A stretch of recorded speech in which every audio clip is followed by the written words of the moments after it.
What up, y'all? Welcome to the Gunslinger Gaming Frosty Pints podcast. I'm Gobi. With me tonight is DrNiggle, OmegaConstruct, and Zero Burn 75. First things first, I made a mistake last week. Cyberpunk is not releasing in June. I'm sorry. Breaking hearts everywhere. Shame. It was just, it was apparently its big release reveal event or whatever for the Cyberpunk 2077 world, which is still pretty cool, but yeah, not as cool as the game itself. But yeah, so how was your guys' week? Not too bad. Can't really complain. Have been home alone. Kevin McAllister style. Oh shoot! I got nothing to complain about. Although the lack of sleep is really starting to get to me. That's kind of your own fault. Not really. Wow.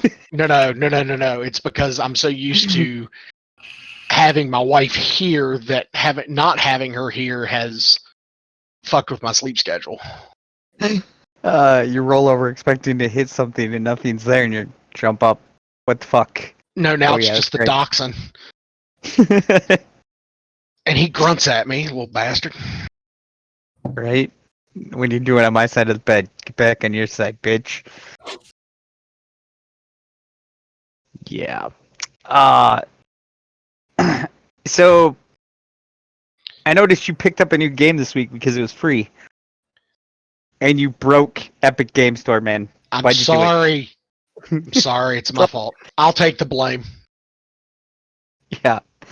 It's actually pretty hilarious that it broke the Epic Game Store. I also noticed I was going to try and Rockstar servers. Well, yeah.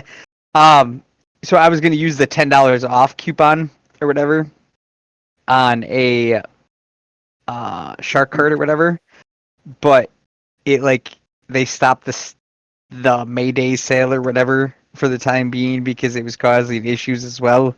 So not only did GTA break the servers, but their sale broke their launcher as well. God, it's all bad. Nobody can do anything anymore.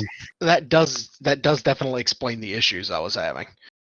Did you ever get into it by chance? I still have not gotten into it, and I tried this afternoon when I got off from work. So, but I've got Wednesday through next Monday off, and after I take the wife out for our obligatory anniversary dinner, because he loves to do that. Because he loves to do those. Absolutely. Actually, I don't mind at all because food, but good food too. Not any food, just not any food. Good food. I'm going to take her to Arby's. No. We're going to go. Special occasion. They're going to the buffet. No. I swing for the big bucks, man. K&W Cafeteria.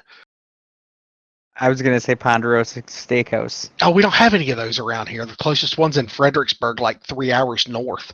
Is the cafeteria a place where they'll fry anything for you? No.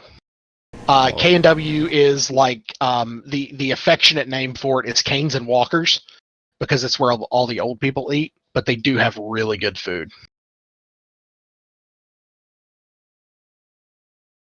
Yeah, sounds like an old country buffet or country kitchen buffet or Sizzlers. It's where all the old people go, but the food's actually pretty decent.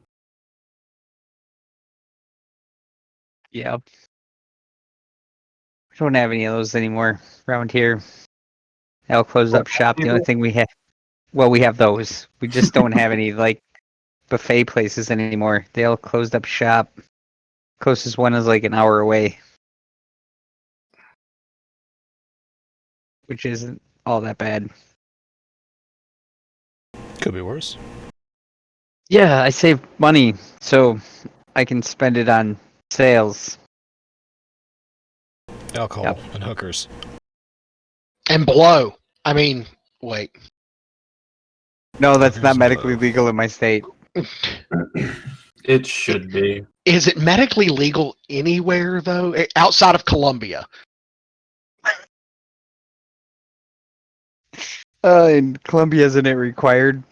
I think it's actually part of the food pyramid down there.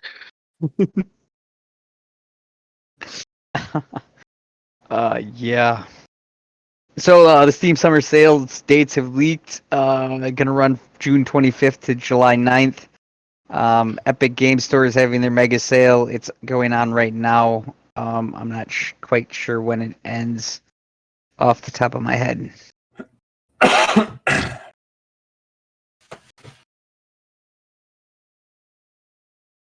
Runs until June 11th. So basically, the Epic Game Store ends, and then the summer sale starts, or the Steam Summer Sale starts. Have to see what Steam Summer Sale numbers look like. Wonder if people are going to be draining their gaming budget on the Epic sale. I don't know. Like, I mean, I pretty much Epic still needs more games. Their problem is their lack of library at this point, which is fine. They're still building. But my problem with Steam, the last couple of summer sales really haven't been that good. Like, I don't really remember any like super amazing great deals that like just jumped out at me. Like they're all just kind of like decent sales, but nothing like shockingly good. What have you gotten? Maybe it was just me. I haven't gotten anything. I don't think I bought anything on the last 3 Steam sales. I think I was going to, but it was cheaper on Green Man Gaming, so I ended up buying it there. That's not the same site you told me to buy shark cards on ages ago, is it? Nope. Green Okay. Man Gaming's it's more like in the vein of the Humble Store. Oh, okay. That's pretty cool. Which the Humble Store is actually pretty neat. If you buy like say Metro Exodus, which was on sale for dirt cheap on the Humble Store, it gives you the option. You can either choose an Epic Game Store key or a Steam key. Oh, Which is neat. pretty cool. Yep. And they have some pretty decent sales too. I don't remember what else I picked up. Outward. I picked that up for like $15 as well on the Humble Store. What I find most surprising is that those sort of third-party sale or bundle vendors are able to get both Epic and Steam to agree on a price. It's true. It's pretty nice that they let that happen, or that it does happen, because it makes things easier for everybody. Yeah, I think pretty much my go-to buying sites have been Green Man Gaming and the Humble Store lately. Actually, I did pick up a Humble Bundle package a while ago, or last month. Not this month's, but last month's. And I cannot remember what was in it. But it had something good in it. I picked up the racing one they had a while back. It had a couple of the racing games I'd been looking at for a while. I think I paid $20 and I got all of them. It was like Project Cars and Project Cars 2 and something else too. And a couple of motorcycle games as well. Wasn't bad. Something to get that racing in. Yeah, I've actually been looking at where I could get a decent amount of games for a good price, and Humble seems to be the way to go. Or just wait for the Steam sales, which happen, biannually now? No, 4 times a year. They have the summer sale, the spring sale, the fall sale, and the winter sale. Yeah, I mean, if you're looking for volume and variety of games, Humble is a great way to go about doing that. Yeah. Green Man Gaming has some pretty nice sales. CD Keys is another pretty good one too. They have some pretty decent sales. Yeah. Sometimes the third parties are better. Green Man Gaming does sell BattleNet games too, so like Diablo 3 and shit like that's on there as well. That's pretty cool. I didn't know that. Yeah, because not every site carries BattleNet games. That's I why know it's very rare. Yeah, because Blizzard doesn't like to let their IPs go easily. yeah. I guess the Activision was like, "Oh, maybe we could sell more. We could make more money. Let's do it." That is usually their philosophy. Yeah. Well, they definitely did a good job with Warzone then, because that's definitely going to make them plenty of money.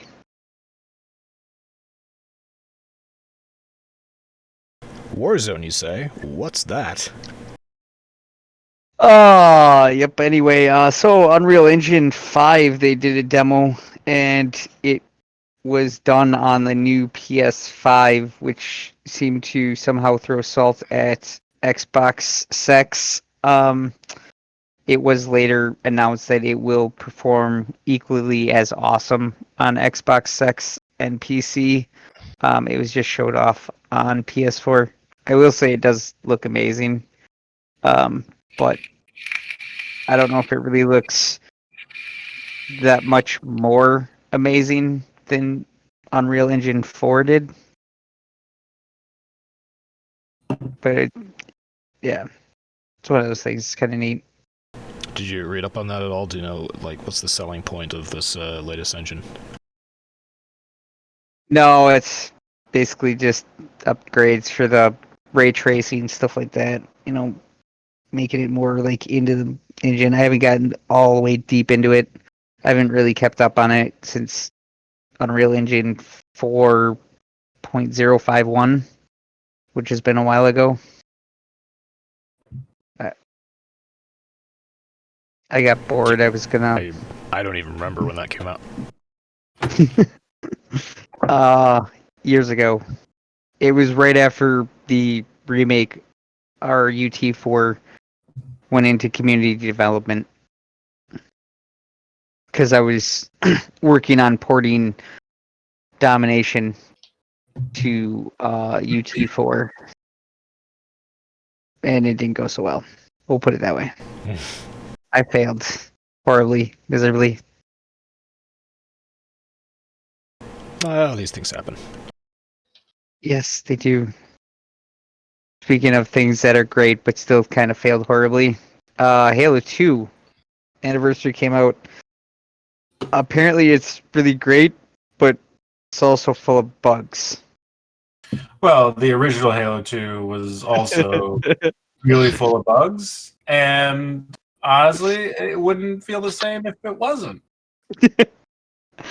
Yeah, it was well, there's something too about the multiplayer, which is really where the issues were, not necessarily in the campaign.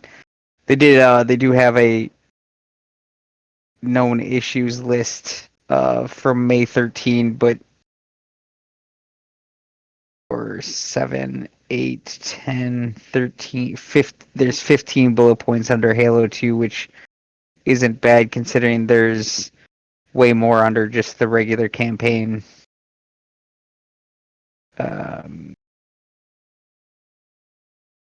Oh, yeah. Interesting stuff. Have you got to play Halo 2 yet? No, I haven't broken into it yet. Yeah, I got it downloaded. I haven't played it yet either. I'm sure I will soon. I won't be able to look at my library for too long without hopping in.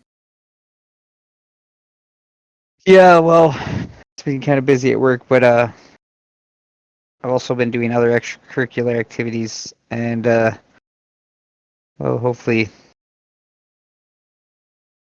Sorry, when still you say there this weekend. extracurricular activities, I just think hookers and blow. My mind was on hookers. Motorcycle shopping. Yep, the hookers. Upgrading dick size. Actually, the bike I found is 2006 RC51, which is the same bike that I had before I owned the Buell about 10 years ago.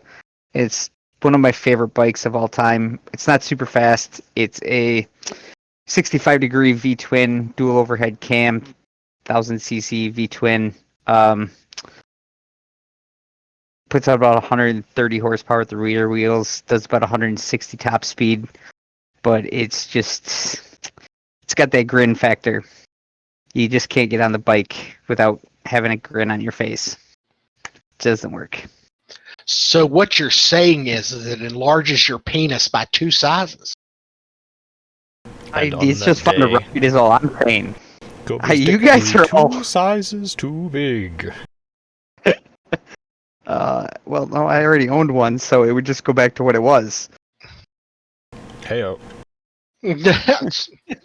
Point taken. Yeah. Yeah, enough about that. So no, wait, none of us have the Xbox Game Pass. Leetness is the one with the Game Pass, right? Yeah, he's the one with Game Pass. He's also dead. Yep. Leetness. Corona got him, bastard. The Rona. He just put in that new pool and he didn't even get to use it for a whole summer. What a It's waste. true. Nope, he's gone. He's lost and gone forever. So apparently Xbox is doing something new. They're calling it Xbox 2020. They're basically going to be showing what's going to happen next in the world of Xbox every month. Kind of neat, some of the things that they're going to talk about. Obviously, it's live streamed and all that stuff. Obviously, they're going to talk about the new Xbox Sex and all that wonderful stuff, which doesn't really affect any of us because we don't have Xbox Game Pass. They're also going to probably show some Halo Infinite gameplay at some point in this Xbox 2020, so that will be interesting to see. Yeah, I am curious to see what that's going to be looking like. I've been somewhat deliberately avoiding reading about it, just because I enjoy the surprise of seeing a shiny new toy to play with. So I'll wait for the big announcements and trailers and whatnot to come out. I guess I'm more curious about the actual guts of the game, like not necessarily like the story and stuff, but are they gonna remain true to what they did in Halo 5 and the control scheme and that stuff, or are they gonna try and go back to like Halo 4 and stuff like that? You know, like the old school Halo, or are they gonna keep going with the new Halo 5 type of UI and stuff and gunplay? Yeah. Now it'll be interesting to see how they interpret and choose to react to the game, like the player base's reaction to the changes. I mean, I haven't played Halo 5, but I was looking forward to playing a Halo game that used ADS, other than on the battle rifle, of course, and the pistol, but actual like true ADS. And I know Halo 5 had that, but I never actually got to play it. I'm still hoping that it comes to PC at some point. One day. I won't hold my breath, but maybe someday. 10, 15 years down the line when they release the next Master Chief's collection, that's when we'll get it. I'm actually surprised that it doesn't. Isn't Master Chief like the protagonist of Halo 5? I don't know. I haven't played it. I don't have an Xbox. So you're in the same position I am. Yeah, Yep. it's because I mean technically Halo Reach Master Chief isn't in it, but Nope. it's still in the Master Chief collection. And Halo 3 ODST Master Chief isn't in that, right? Nope. Yeah, that's still there. So I mean, why there's a Halo game that isn't included in the Master Chief collection? I'm not sure. Maybe someday it will be. Well, they just It'll didn't be put, they didn't put Halo 5 in there just because it's the newest game and they want to sell Xboxes still. yeah. My guess is it'll be a paid DLC when Halo Infinite drops. I could see that. Yeah. I also wouldn't be surprised if it's a expensive DLC as well. Like nearly the price of a full game expensive. Yeah. I know it's not on here, but another game that Microsoft did, State of Decay 2. I bought it when it first came out. It's a zombie game. It was a decent zombie game. It wasn't great, nothing to write home about, but I mean, it had a formula. It did it well, and they just basically re-released the game a couple weeks ago, and which they gave it to me for free since I owned the gold edition or whatever, the last one, and they added a horde mode and they did a whole bunch of other stuff and they reworked a bunch of the game, and it was nice seeing them give, another game that isn't Halo or Gears, some love and a little bit of a rework.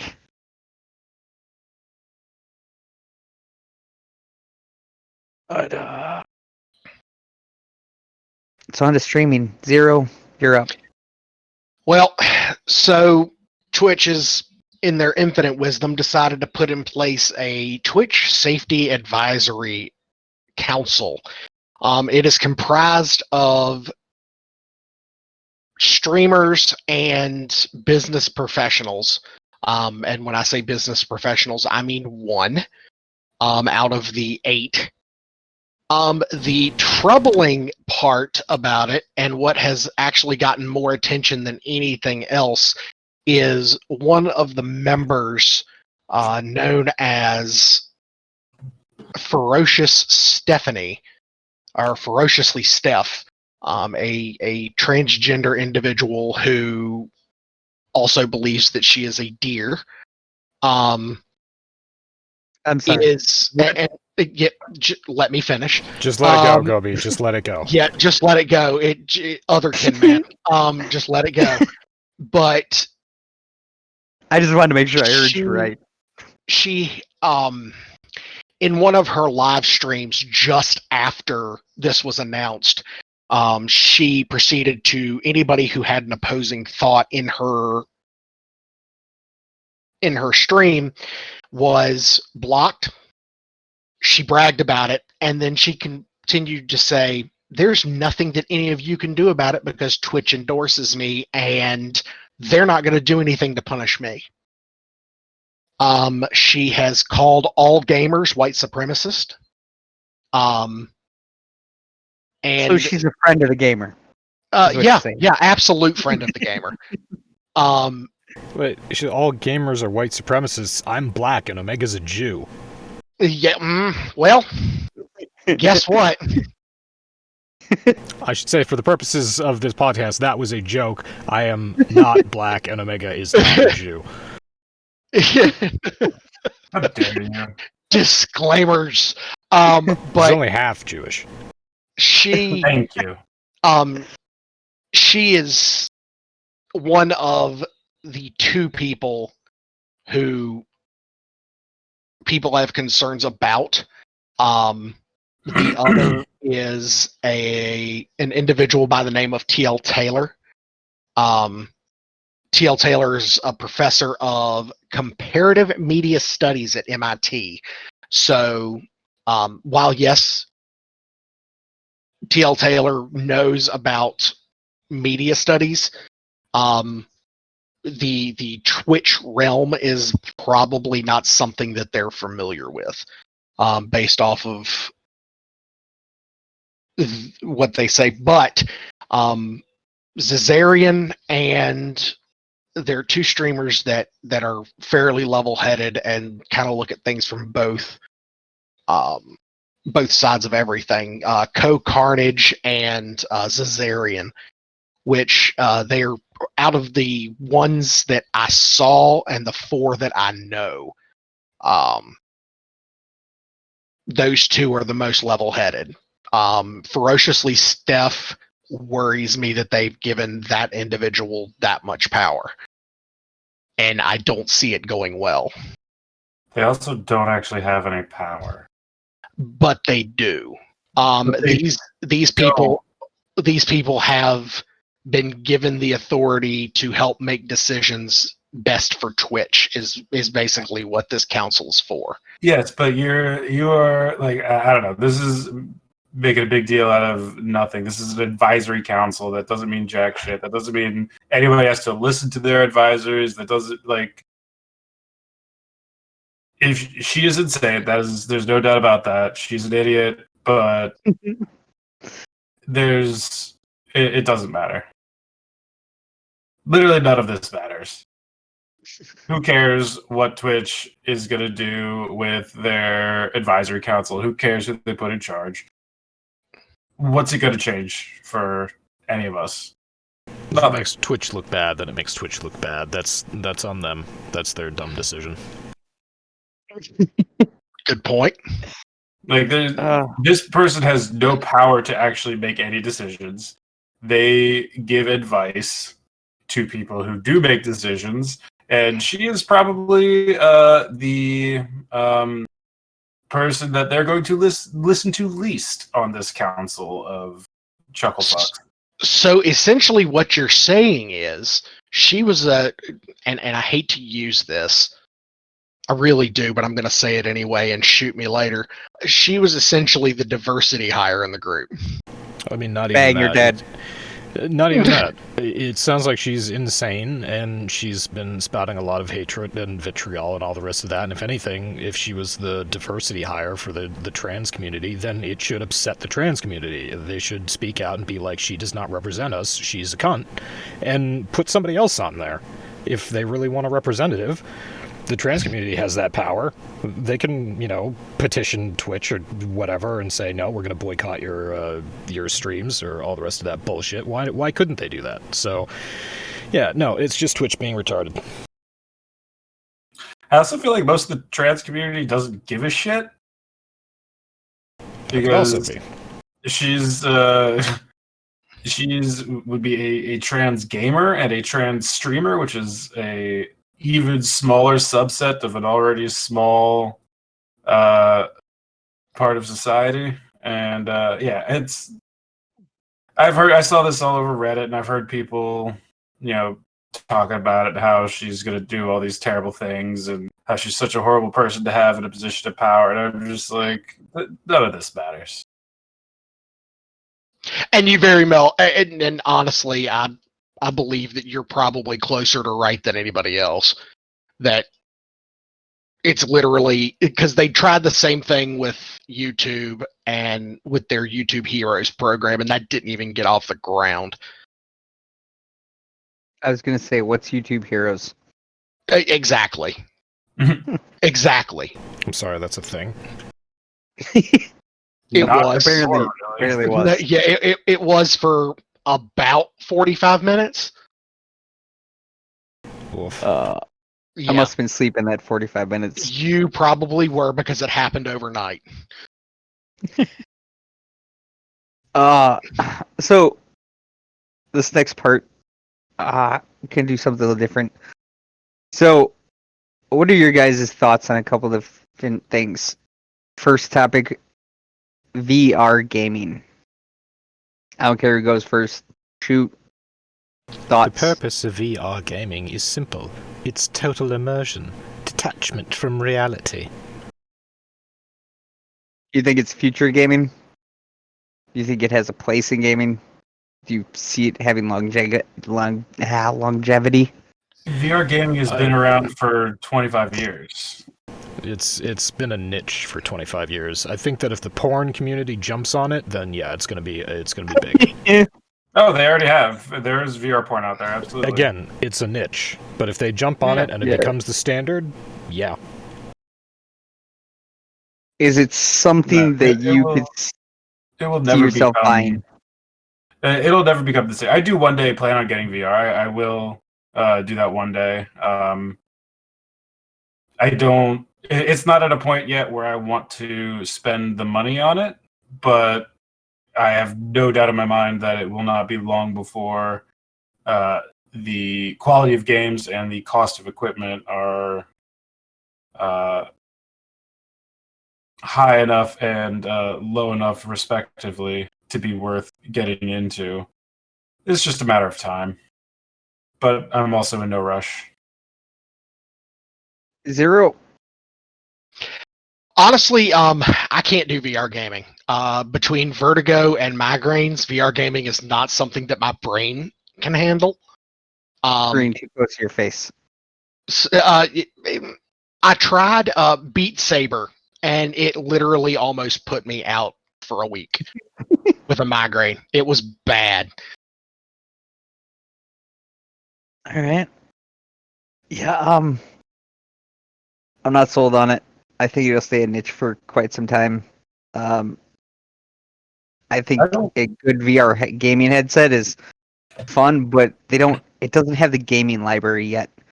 And I think once that builds, then I'll think more about it. But till then, it's something on my radar. I don't think, at least in the foreseeable future, with the foreseeable roadmaps for what we can see as, near future gaming technology advancements, I don't ever see it getting to the point where it replaces playing games on a screen. I don't see it ever becoming the new standard. At least, like I said, not for a very long time. And it could, be a generational thing where, once there's the first generation that grows up with truly good or truly excellent VR gaming, then we'll start to see flat screen gaming fade out into the become the new niche. But that is some time away, in my opinion. I agree. The next one up is game streaming. So, like, NVIDIA has theirs, PlayStation has PSN now, Google has theirs. Think it's going to stick around? What are your thoughts on it? I personally think there's gaming stations, mobile stations, that you can play your PlayStation or your Xbox games on, or sorry, just your PlayStation games on or Steam games on, like on your computer, and then you swap it over to whatever, and then you continue playing it as you walk down the street with your headphones on, looking like a cool kid. Honestly, I'm surprised that whole market hasn't been shunted into cell phones, but there's profit in selling, mobile units, so maybe that's the reason why they stuck around as long as they have. Yeah, I know there are people who've sort of hacked their way into being able to remotely play desktop video games on their cell phone. I question whether that will ever be viable unless you're literally sitting right there on the same Wi-Fi network. Like, I don't imagine you could play a game on your computer over your phone via the internet and have no issues with lag or desync or anything like that. But I think it's right. No, I mean, but the game streaming we're talking about is coming from like a main server, so it's like streaming a movie, but instead of a movie, you're streaming a video game and playing it at the same time. Like, what you're talking about is like the Steam Link app, which I've used in my house, and it works good, but it's not great. I mean, it has full controller support, and yeah, I can play any Steam game I own, including GTA 5 on my phone. But again, have to be in my own house. Why can't I just use my laptop or my PC or my TV to play it on? I don't really need to play it on my phone. So, and I don't have internet fast enough that when Google released their specs for their new game streaming, I couldn't even stream at 720p with my internet. So it's clearly something that it has to have pretty high bandwidth. I think it was like 30 meg download to do 1080p or something like that. Yeah, at that point you're talking about revolutionizing compression and hopefully encryption on the way. I know that the 5G network has got standardization for encryption. I'm not sure about data compression, though, because that would be another thing that would speed up current technology and future technology. So it's possible. Could be fun. Yeah, I mean, now see, this has actually been around for a while. Was it Play Now or something like that? Or oh no, On Live. On Live is that was around years ago, which did basically the same thing, except for it lets you download the game to a set-top box and then play it after you downloaded it. But they're no longer here, and they kind of folded up and went the way to the dodo bird. You guys think game streaming is going to stick around, or is this a fad that's going to just go away? If they can implement it properly, yes. But we've seen what Google did with their streaming and Google Stadia. Stadia was god awful. And Yeah, made that a was what I was lot talking about. and made a lot of promises that couldn't be kept.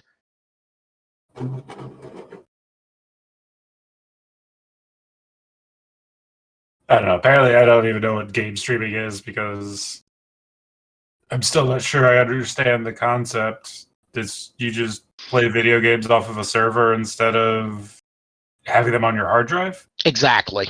Now, does this include the AAA massive games that take up dozens, if not hundreds, of gigabytes of hard drive space and all that shit? Yes, I know on and I'm just using Stadia as an example because it's the only one that I've really messed with. They had Destiny 2 on there, and as much as I loathe that game now, it wasn't all that they were saying it was going to be. So it wasn't all that they were saying it was going to be. In what sense? What was missing from? They said that it was going to be 4K. They said it was going to be 4K support, and it was nowhere close to 4K support at all.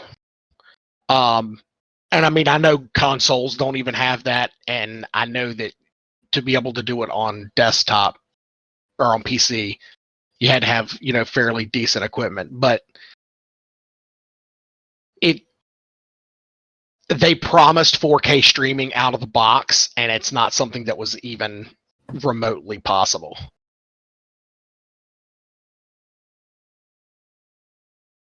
I don't know. It'll be interesting to see if that does become a thing, because Lord knows it's getting hard to have a gaming library nowadays. When you buy when you have multiple terabyte hard drives and that can barely hold 24 games.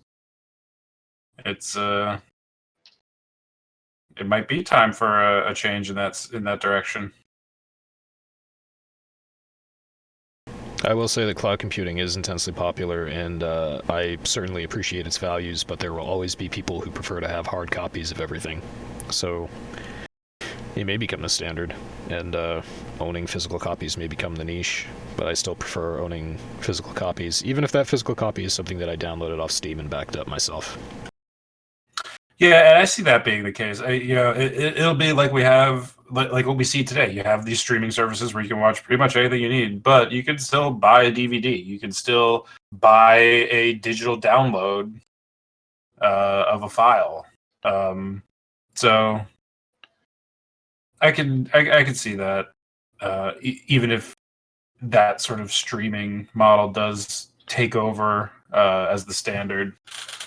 I don't think you'll ever see the option to have your own local copy disappear.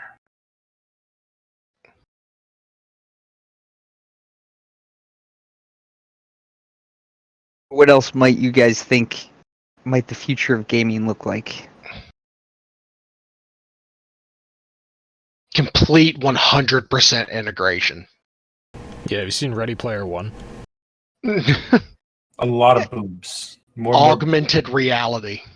Yep. 100% augmented reality. I want the whole station where you just like go in there and you can move around and jump and flip and everything, and you're all like remaining on one tablet, like one pad. You're running around like it's a treadmill, 360-degree treadmill. Or the Assassin's Creed movie where you actually hook into the giant arm, and then all your movements are through the arm, so you can flip and jump like super high and all the rest of that, and you're actually doing it with your body. And then also there's an attachment that goes onto your dick, and you can pretend that you're a girl, and it just pleasures you, while you're with other dudes, and you get other dudes to think that you're a chick online, and then they do stuff to you, but it pleasures your dick instead. And maybe there's an attachment for your butt too, and it pleasures your butt while it pleasures your dick. It's a glorious. They already have tactile sex suits. Oh yeah, they totally do. But I need motion too. I need to be able to move around. I was actually hoping somebody would bring up AR. So apparently they do have some AR games already out there. Have you guys tried any of them? I mean, yeah, Pokemon Go is an AR game. Was it engaging for you? I mean, no, obviously it is for millions of people. I didn't play Pokemon Go. I was not even. I used to play back in the day the game that spawned Pokemon Go, which what was it called? Isn't there an AR Minecraft too? Ingress. So the company that made Pokemon Go, Niantic, before Pokemon Go, they had a game called Ingress, which still exists. And the idea behind it was using a real-world map. There were two teams, the blue team and the green team, and you would go from point to point on the map, and each point was a different landmark. And you would basically fight the other team for control of a landmark, a point on the map, and then you would connect different points on your team's color to make lines, and then connect those lines to make fields. And the area that you controlled in a colored field was the game, like how much area you could control. And then Pokemon Go happened. Zero. What the hell is all that? Jeez, that's straight up ear cancer.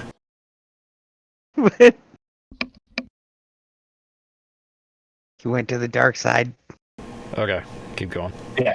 But what was really interesting as somebody who played Ingress, all of the Pokestops and Pokemon gyms and all that shit in Pokemon Go are locations in Ingress.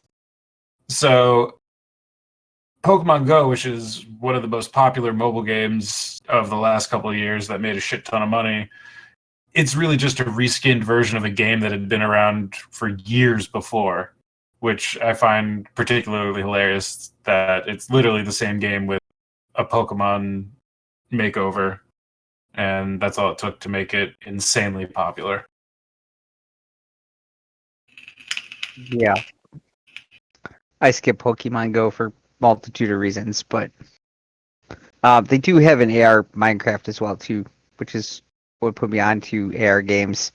I never played it, but it looks semi-interesting, but not interesting enough for me to look at anymore. Which I think brings us to the round table. And we touched on Twitch earlier and whatnot. So what is your guys' favorite streaming service to use, whether you're streaming to it or watching, and why? I don't really care. They're all the same. Like, purely aesthetically, Mixer looks way better than Twitch. But Twitch has more content, and until something major changes in the landscape, will be the home of most streaming content. But when I put a stream on and I've got it maximized and the chat's hidden because I don't need to read that cancer anyway, what does it matter? I'm watching a full screen video. I don't give a shit what service I'm watching on. Niggle? I was gonna go the TV route. I was gonna say Netflix. Netflix seems to have some pretty good creative, or gives its artists some pretty decent creative leeway when they're producing content. So directors can feel free to experiment. There doesn't appear to be as much as an environment of pressure like there would be for a major movie studio, where you have a whole bunch of market research analysts breathing down your neck saying, you should do this because it's popular with age groups 21 to 35. So I think Netflix gets a lot of original content and a lot of interesting stuff that you wouldn't necessarily find anywhere else. And my absolute least favorite one is Disney Plus. Fuck you, Disney. Garbage. They came out with a fucking Mandalorian roundtable show so that people could talk about the directors from the last Mandalorian shows could talk about their favorite moments of directing their Mandalorian episodes, because Disney Plus has nothing. They have nothing that people want. Fuck you, Disney. Yeah, they did a making of series of a show that just got done with its first season. And they've already released the making of. Yeah, they're trying to tide people over until, season 2, which is still like 6 months out. Oh no, it's coming, Gobi. Season 2 is coming. You gotta trust us here. It's gonna be great. It's gonna be epic. We're gonna have Qui-Gon Jinn in there. Oh, he's dead? Fine, we're gonna have Obi... Oh, he's dead too? Alright, well, we're gonna have somebody in there that you really love. It's gonna be epic, Gobi. You just wait. It's coming. Yep. You are right about Netflix, though. A lot of the podcasts that I listen to are comedians, and a lot of them have been releasing a number of specials on Netflix, multiple over the past few years, and they talk about them with nothing but positive things to say. They're like, they don't tell us, like, they don't ask for notes, like they don't give us notes. They don't even tell us how many people have seen it. Like, they don't tell us, they don't even give us numbers. They just say it's great and we love it and we want you to make more. And like Tom Segura is one of the podcast comedians that does podcasts I listen to, and he came under fire for his Netflix special. I want to say it was about 6 months ago, where in one of his jokes he used the word retarded, and mothers groups and blah blah blah, all these people were protesting and like demanding Netflix take down the special, all the shit. Netflix didn't even respond. They didn't do a damn thing. And I was going to say, how did he use it? What was the context? It was a joke where he said that it wasn't like he was making fun of a retard or something. It was... Okay. Yeah. Yeah, I got you. That was what I was assuming the context was. And yes, it was. He said the word, and that was enough. Netflix gave a big finger to the knee-jerk reaction people. Exactly. Good job, Netflix. Yeah, so Netflix really does, like you were saying, Doc, they really do seem to give a lot of creative freedom and are letting artists be artists. And, it's happening with stand-up, and it's happening with some of the interesting movies and TV originals that they're putting out. Zero, your mic working? Yeah, no, we're good now. All right, you're up. What was the question? I kind of missed all of it because my computer decided to freak the fuck out and nothing worked. Yeah, your computer. It had a seizure. So, God damn it! Now I gotta pull it back up so I can read it. Well, Gobi, knowing you will not have a single problem pulling it back up. It comes up all on its own, man. Which game streaming service do you prefer to watch and use, and why? What game streaming service? Yes. I don't have a particular game streaming service. Oh, Twitch. Why? Just ease of access. Not a lot of the software that I use actually has the ability to go to Mixer. I use OBS Streamlabs, the combined product, and it's easier for me to do that, and it's what's familiar. It just goes Twitch and Facebook, so that's what I'm using it for right now. Wait, it can't go to Mixer? It does not have mixer capability yet. Why don't you just use regular OBS? Because I have to load everything into OBS, and it's just easier for me building scenes and stuff. It has all of the extra stuff that I like is already built into it. I don't have to go out and find bots or scene add-ons to be able to add chat boxes and all that crap to the stream. Just personal preference. No, I'm honestly just surprised that there is a current streaming technology out there that is that limited into where it can go, especially considering it's an OBS offshoot. Well, and it may have the functionality, and I just haven't messed with it yet. Yeah, OBS is fun. Almost as fun as Voice Meter. That's lots of fun. I can't use Voice Meter. It pains me. So I upgraded to Voice Meter Potato because why the fuck not? Actually, I use something that you're not supposed to play certain games that I own on a system that no longer functions.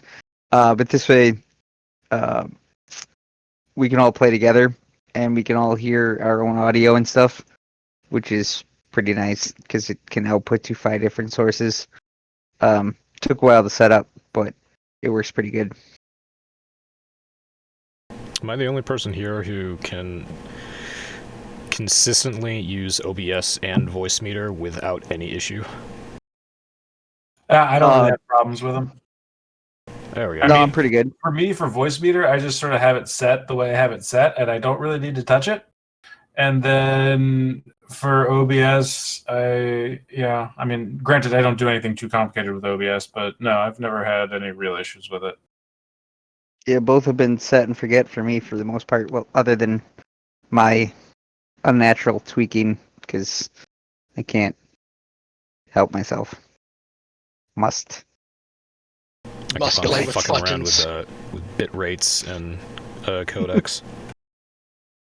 Oh yeah, lots of fun. I'm a huge fan of H.265. Just the HVAC codec. It's good stuff. I thought it was H.264. That's the old one. H.265 is way more efficient. Yep. Oh. Yeah. That's probably what I used. That I just didn't notice that it changed because I don't pay attention to things. Yeah, it's so good. Well, yeah, I guess that's all I got. Anybody else got anything? Nope. Going once? Nope. Nope. All right. Well, thanks y'all for joining, and thanks y'all for listening. Peace out. We'll see you next week. Later. Testicles. See ya.